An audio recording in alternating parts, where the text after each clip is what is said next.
ఈరోజు రాష్ట్రంలో ఉన్నటువంటి గొడ్డల పార్టీ అఘాత్యాలు చేయడం, హత్యలు చేయించడం, వాటి ఆధారాల్ని తారుమారు చేయడం గొడ్డల పార్టీ సిద్ధాంతం అనడానికి శ్రీకాకుళం జరిగిన ఒక సంఘటన ఒక నిదర్శనం.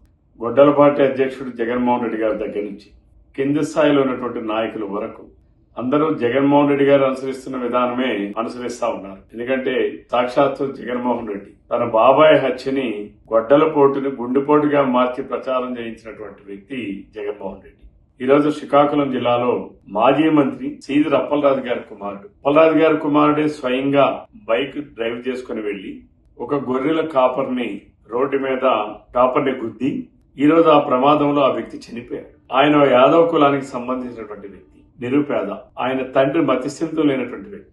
అతనికి 2 చిన్న పిల్లలు ఉన్నారు. ప్రమాదం జరగడం ఒక ఎత్తి అయితే, ప్రమాదం చేసినటువంటి వ్యక్తి వెంటనే జగన్మోహన్ రెడ్డి గారి సూచనలతో, జగన్మోహన్ రెడ్డి గారి ఆదేశాలతో మాజీ మంత్రిగా పనిచేసినటువంటి అప్పలరాజు గారు తన కుమారుని రక్షించడం కోసం ఇతర బిడ్డలకి, ఇతర కన్న తల్లిదండ్రులకి శోకం కల్పించే విధంగా ఇంకొక వ్యక్తిని ప్రమాదం చేశాడని చెప్పి పోలీసులకి తెలియపరచడం, ఇది ఎంత దారుణమో ఒకసారి రాష్ట్ర ప్రధానికం అందరూ అర్థం చేసుకోవాలి.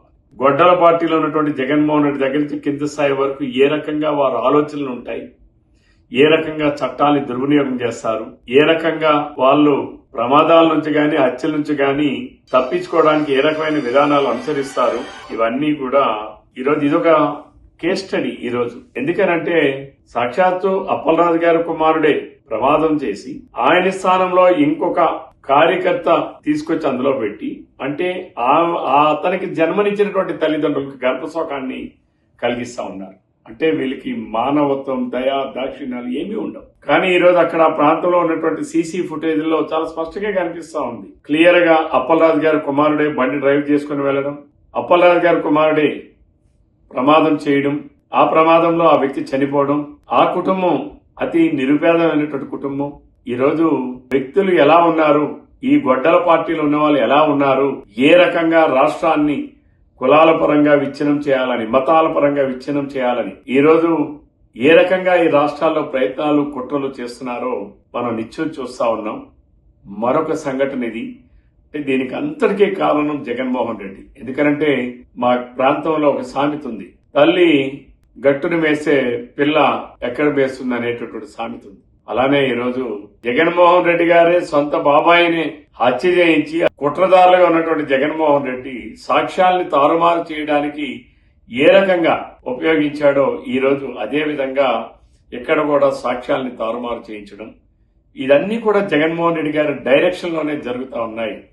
ఇటువంటి వ్యక్తి ఒక రాజకీయ పార్టీని అడ్డం పెట్టుకుని ఈరోజు ఈ రాష్ట్రంలో రాజకీయ పార్టీగా కొనసాగడం, అసలు రాజ్యాంగం ప్రకారం ఆ రాజకీయ పార్టీ కొనసాగే అర్హత లేదని చెప్పి ఈ సందర్భంగా తెలియజేస్తూ చట్ట ప్రకారం పోలీసులు వ్యవహరించారు.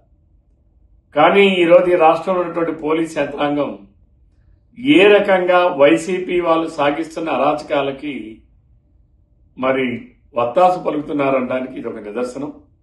దీనిపైన కూడా పోలీస్ యంత్రాంగం వాస్తవాలు ప్రజలకు తెలియజేయాలి, చట్టపరంగా చర్యలు తీసుకోవాలి. మరి వాళ్ళు చట్టంలో దోషులు ఎవరైతే వారికి శిక్ష పడాలి తప్ప నిర్దోషులైనటువంటి వాళ్ళని, అమాయకులైనటువంటి వాళ్ళని వాళ్ళు దోషులుగా చిత్రీకరించడానికి ఈ గొడ్డల పార్టీలో ఉన్నటువంటి అప్పలరాజు గారు ప్రయత్నం చేశారు.